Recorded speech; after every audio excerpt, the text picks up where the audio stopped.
নিজেকে আয়নায় দেখি না কতদিন, তা নিজেও জানি না।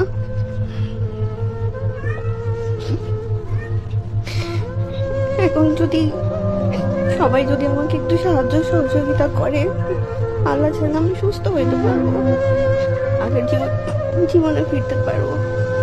নাহলে আমার কি হবে আমি জানি না। গলা বসে যায় একটু পর পর, শরীর ব্যথা করে,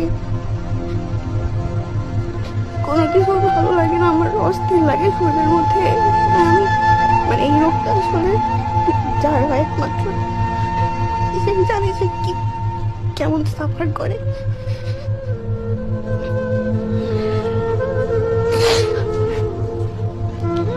সবাই যদি একটু সাহায্য করে আমি হয়তো ঠিক মতো আবার বাঁচতে পারবো।